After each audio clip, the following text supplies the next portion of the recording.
MagicInspiration.com.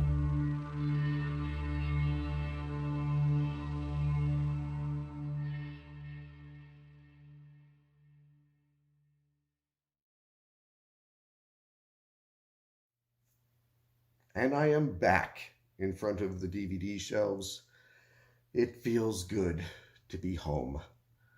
Now, let's talk about this piece of shit. You know what? No. No. I'm not gonna rag on this movie. Because this movie, despite everything that everybody has ever said about Masters of the Universe from 1987, this movie is entertaining. It's fun, and there is a nostalgia factor for me. I think it's important to put into context that the movie came out at a time when we weren't as concerned about making big, giant, epic movies. The reason I think that the 1980s has endured, the movies from then, is because when you look back on them, it wasn't so much about grand, epic, huge stories like everybody is trying to do today. It was about fun. The movies were about fun. They weren't about trying to capture some sort of a feeling of epicness.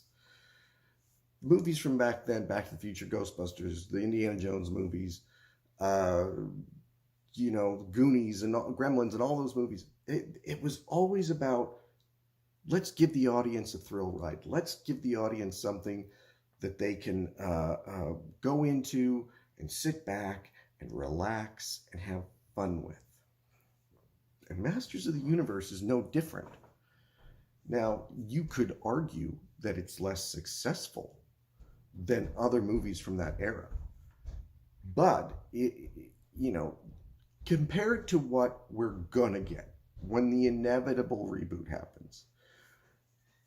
It's going to be this Lord of the Rings-esque kind of a thing. Now, I'm all for that. I think that there's a lot to be said for what we can do with CGI now and what we can do with maybe taking these properties a little more seriously, trying to put some sort of gravitas into them. But at its core, He-Man is just a cheap toy line, that they made a cartoon about to sort of sell the toys to us kids. And yeah, you could turn that into something big and epic, but you're not extracting anything from the property that already exists. You're adding stuff to it. You're making it something that it never was. For everything that it does get wrong, and it gets wrong a lot, Masters of the Universe from 1987 does capture a spirit of fun. I loved it when I was a kid. I was disappointed that a lot of it took place on Earth.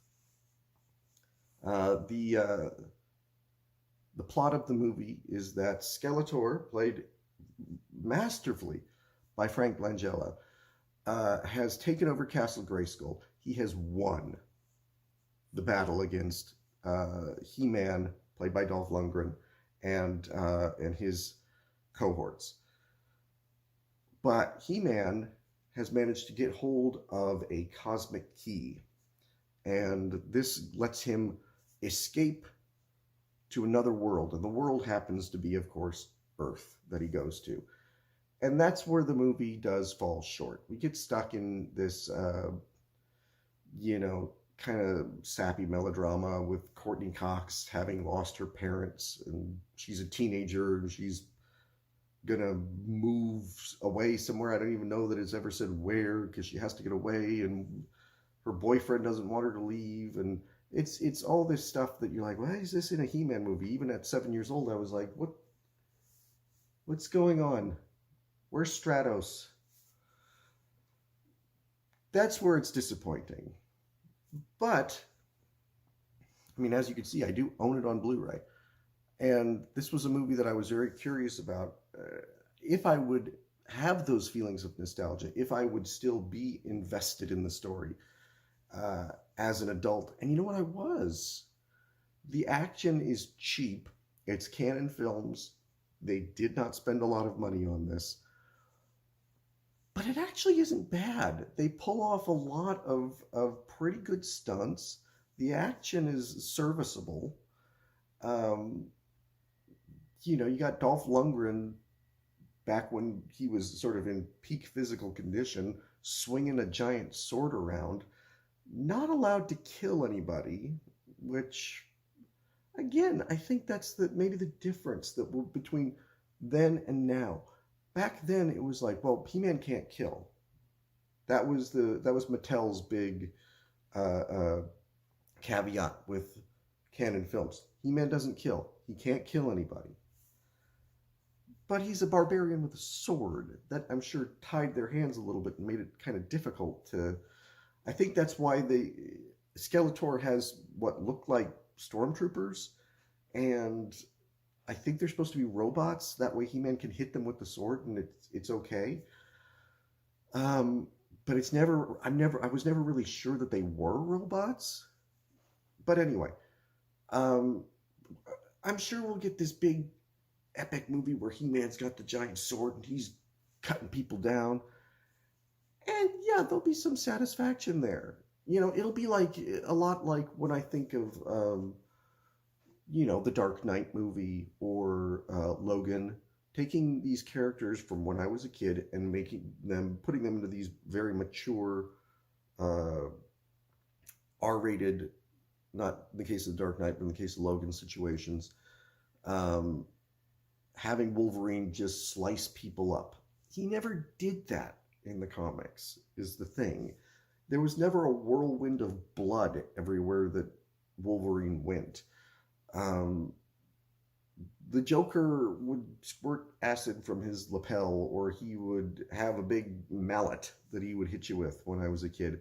He wasn't a terrorist. So, am I worried about what we're going to get with a He-Man reboot? No. I think, fine, we've got this. This is the movie you show to your 5-year-old. If your 5-year-old might be into He-Man, I'm sure that the reboot will be maybe too scary when the time comes. I'm sure Skeletor will have like this CGI melted face and everything, and I'm sure it will be closer to an R rating than it would be to a PG. This is sort of a kinder, gentler movie. This is a movie you can show your kids. Again, not perfect. There's things that I never understood when I was a kid. Why is there a Gwildor?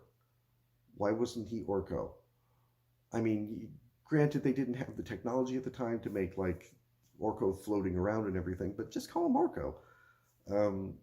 It's like in Ninja Turtles 2, we always called Tokka and Razar Bebop and Rocksteady, because fuck it, that's what they were to us. Again, it's not a bad movie like the reputation it has, would lead you to believe. This is actually a pretty solid little entertaining movie. Not great, not going to change your life, but for a He-Man movie, I give this 2.5 out of 5 stars.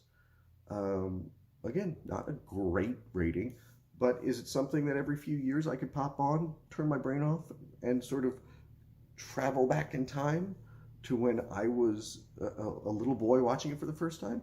Yeah, I did so not that long ago, and I really enjoyed it. I think you will too, if you go in with an open mind. So, Masters of the Universe. Check it out.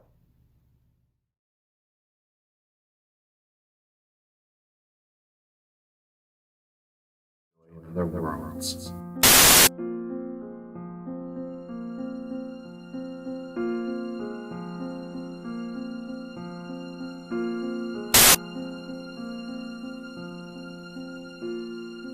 sort of gave myself the challenge of, okay,